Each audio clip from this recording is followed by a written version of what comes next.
Hello, what's up people in the world? Kumusta po ang lahat? Tingnan po nyo ang kapaligiran. Punong-puno pa rin po ng makakapal na snow dito po sa amin, dito sa Red Deer, Alberta region, here in Canada. So, welcome to my vlog. So, ang ating pong i-feature po ngayon ay tungkol po sa road rules na tinatawag. Ano pa yung mga road rules dito? Magbibigay lang po ako ng isang halimbawa po ng road rules dito na kung saan dito po sa Canada ay amin pong pinapractice, especially po sa mga may sasakyan. Medyo nakaka-sad nga lang pong aminin bilang isang purong Pilipino na nandito po ngayon sa Canada. Nag-observe po ako sa mga patakaran or rules dito po sa Canada. At dito po sa Canada, sabi ko nga, ang batas po dito ay may ngipin. Lahat po ng mga ginagawa po ng mga tao dito ay strict implemented at no one will or must violate or else kalaboso po ang kanilang kahahantungan. Kaya po dito sa Canada, may policeman o wala, may traffic light or wala, o anumang mga situations na nangyayari, especially sa mga lansangan na yan, ang lahat po ay naobliga na magbigay o sumunod sa mga patakaran na inuutos ng batas ng Canada, or else kalaboso po ang mangyayari dito sa inyo. So ang araw sa araw pong ito, aking pong i-features ay tungkol sa road rules, sabi ko po kanina, at tinawag ko po itong first stop, first go. Alam po nyo, dito sa Canada, may mga pagkakataon na hindi naman po lahat ng mga daanan ay meron po mga traffic lights or traffic sign na tumutukoy po sa lights na yan kung go, stop, or whatever po ang gagawin. Halos dito po sa Canada na napansin ko, lalo po sa mga loob-looban po ng mga kabahayan, wala pong gaano mga street light na tatawag para makita kung stop, go, o ano pa yung mga rules na ginagawa sa mga lansangan na yan.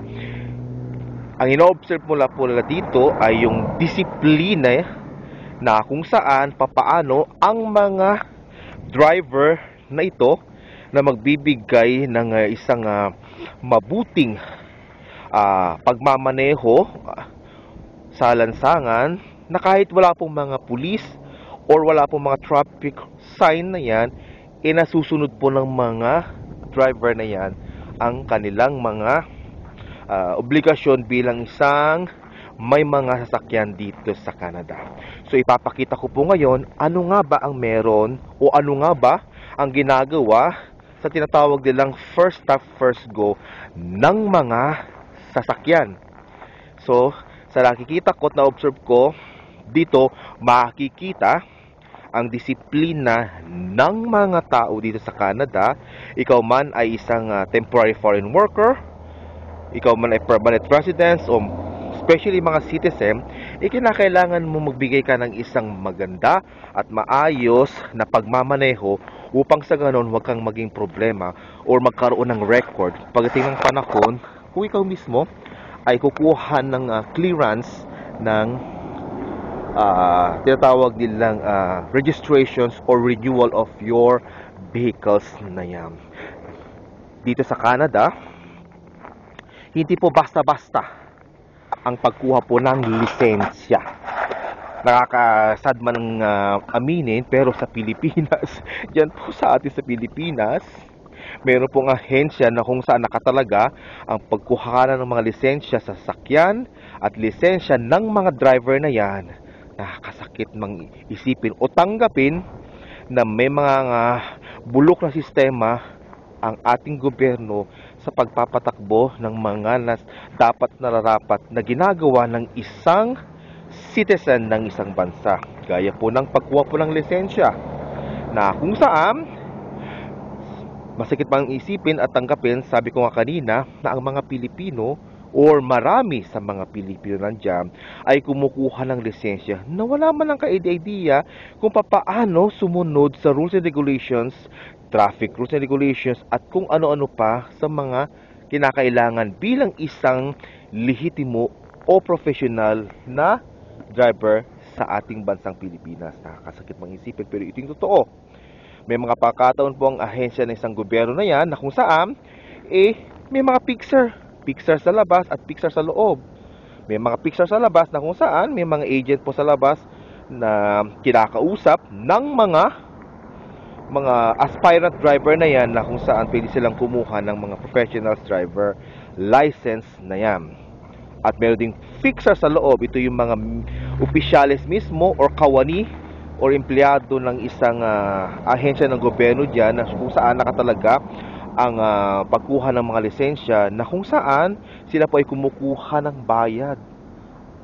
Pinapasa na hindi na dumadaan sa proper protocol or natawag nilang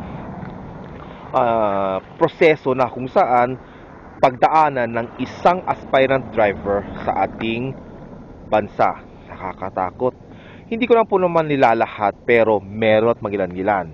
Itong mga kapanood po ng vlog ko na ito na sinasabi ko at kayo po ito, alam nyo na pong ibig kong sabihin na kung saan nakakaroon po ng mga lagayan or sistema po ng bayaran na kung saan hindi po sila dumadaan sa proseso na tama. Gaya po ng pag-exam para makakuha ka ng lisensya at higit sa lahat yung mismong tinatawag nilang driving test na tinatawag the actual driving test.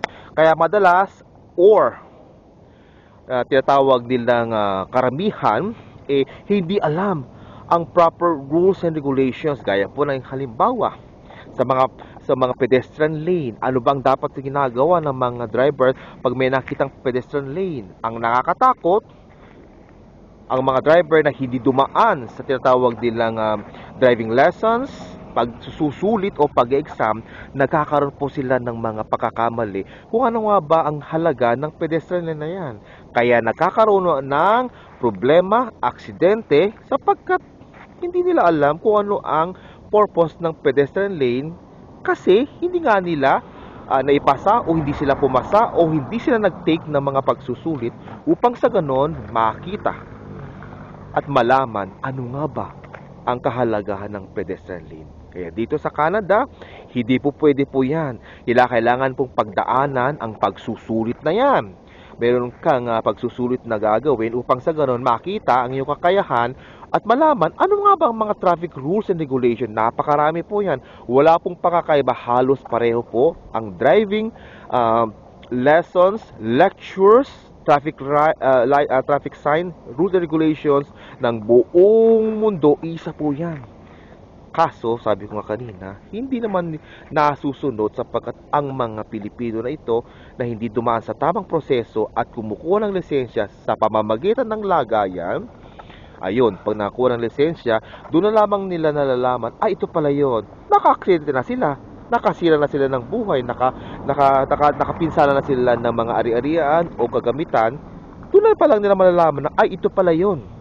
Kasi nga, hindi nga nila nalaman at hindi sila dumaan sa tamang proseso kung paano kumuha ng mga pagsusulit na tama, gaya po ng test na yan o pagsusulit at actual driving na yan. Nagbabase na lang po sila sa experience, pero iba po yung mismong tinatawag nilang experience at yung mismong may kaalaman na tama at nalalaman. Kaya marami po ang mga nagkakamali sa maling akala kasi nga nag-expect po ang mga tao sa mga bagay-bagay na hindi naman dapat nilang ginagawa. Ito po yung masakit na katotohanan sa ating bansang Pilipinas. Dito sa Canada, hindi po pwede ang ganon. Ang mga tao ay sumusunod at gumagawa ng tama sapagkat ayaw nilang makalaboso at magkaroon ng anumang deficiency sa pagkuha po nila ng pag-renew ng kanilang mga lisensya o anumang mga naugnay mismo sa larangan ng mga pampubliko or bagay-bagay na nauukol sa kanilang mga ari-arian gaya ng sasakyan at alimang mga bagay sa kanilang estado dito sa Canada. At ngayon, ipapakita ko nga gaya akin nabanggit kanina, ano nga ba ang meron sa mga first stop, first go rules sa mga street o kalye na walang traffic sign or traffic light. Ito, tignan po natin. Ayan po. Meron po tinatawag nilang stop at meron pong tinatawag nilang four-way na yan. So, sa nakikita po ninyo, ayan. Ito po ang apat na way, pa north, south, east, and west. Wala ko po kayo makikita mga traffic lights po na yan. At makikita, ang mga driver po dito, sila po yung, kung sino po yung unang ma-reach ng kanilang mga sasakyan, sila po yung unang hihinto. At kapag may sumunod, sila din ay susunod na hihinto. At kung sino yung unang huminto, siya po yung una ding aalis. Kaya first stop, first go na tinatawag. Ayan. Sa nakikita po ninyo, ayan. First stop, first go. Ayan. Ayan. Ito po naghihintuan po sila. Wala man pong mga sasakyan. Kinakailangan nilang huminto. At pagkatapos huminto, sila ay abante. Ayan. Nag-stop po. Wala pong sasakyan sa kabila. Pero nag-stop siya. At pagkatapos siya mag-stop, go. O, ganoon din po ito. Stop siya. At pagkatapos, mag-go-go. Ayan. Yan ang tinatawag nilang first stop, first go. Ayan. O, nag-stop siya kahit wala pong mga sasakyan. Hindi po pwedeng dire-diretso kasi may rules pong sinusunod dito. Wala pong mga traffic sign at walang mga pulis na kabantay at wala pang camera.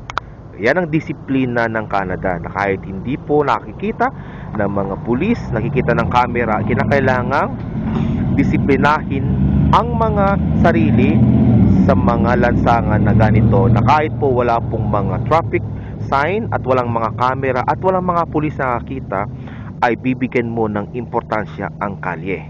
Ganoon po ang disiplina na nangyayari po dito sa Canada. At ganoon din maaring practices ng ibang mga bansa. Kaya lang, sa ating bansang Pilipinas, may pagkakataon na hindi po ito nasusunod. May mga pagkakataon at mas marami din naman yung mga nadidisiplin ng mga driver pero halos malaking porsyento pa rin yung mga undisciplined kasi hindi nga din nila alam at hindi sila dumaan sa mga proseso ng tama upang sa makakamit nila ang tama na kaalaman tungkol po sa pagmamaneho sa lansangan. Yan. First stop, first go.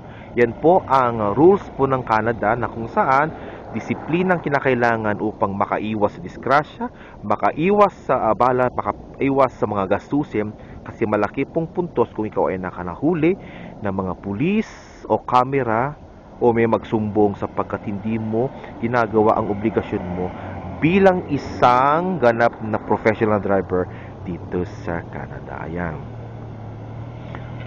Nakikita po ninyo, first stop, first go. Kahit po wala po mga sasakyan, sila po ay humihinto upang magpaubaya sa mga nauna o sa mga mahuhuli. Yan po ang disiplinang pinaiiral dito sa Canada. Ayan. First stop, first go. O ayan siya. May nauna. Siya ang naunang pumunto. Siya ang naunang alis. Ganon din po itong sumunod. O siyang ganon din papunta at pahinto at pasurong. Ayan. Ganyan po ang disiplina na pinaiiral ng Canada. Di lamang po. Salamat.